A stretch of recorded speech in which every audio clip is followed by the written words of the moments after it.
یک مسئله بنیادینی هست به اسم شرف. جلال پیش از سفر اروپا که میره در خود کتاب میگه در فلان شب رسما خانوم بلند کردم از کف خیابون، یا رفتم فلان هلند با فلان آمستردام با فلان خانوم وارد رابطه شدم، 2 هفته با هم بودیم، 10 روز با هم رفتیم لندن، بعد دوباره برگشتیم. حتی به من گفت اگر بچه دار بشم یعنی چی؟ گفتم خب میام میگیرمت. به سیمین میگه برو سراغ یه مرد دیگه ای که سیمین دانشور خیلی سر صدا میکنه، 3 ماه ظاهرا با جلال صحبت نمیکنه. علی شریعتی، جلال آل احمد، احمد شاملو، احسان طبری، ایرج اسکندری، جعفر پیشوری، همه اینا خب آخوندزاده‌اند. توده‌ای های بیوطن، یعنی تمام جریان چپ 100 و اندی ساله گذشته همه از جامعه روحانی بیرون آمدن.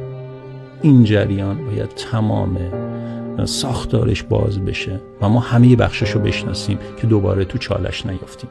اثر سنگی بر گوری، میدونی که خیلی جالبه، این کتاب در سال 42 نوشته میشه. میدونی چه سالی نشر پیدا میکنه؟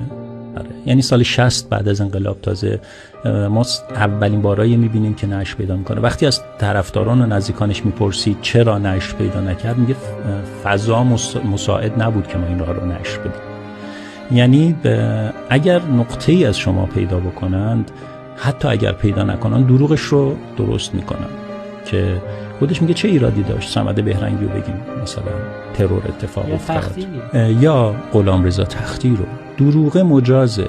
چگونه است که تبدیل غرق شدن صمد بهرنگی به ترور ساواک، تبدیل خودکشی آقای تختی به ترور ساواک مجاز اعلام میشه و وقتی بهش اعتراض میکنن میگه حالا عیبی نداره، مگه چی شده؟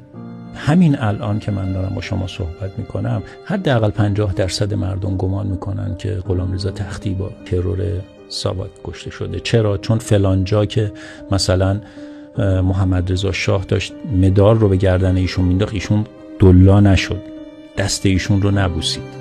یه تیکه از فیلمو گذاشتن و کردن تو چشم ما و بعدش هم فهمیدیم نه، ایشون هم کاملا سرش آورده پایین. محمد رضا شاه پهلوی هم مدال طلا رو انداخته دور گردن ایشون. اصلا داستان‌هایی ساخته شد. این میتونم با ضرس قاطع بگم ها، خیلی از کسانی که مثلا در سن و سال من و به بالاان هنوز بیش از 70% فکر میکنن که ساواک غلامرضا تختی رو به قتل رسوند. این که شما اصول رو به راحتی ابزار میکنی که به هدفت برسی، کجای جهان اخلاقی این موضوع رو به شما مجوز میده؟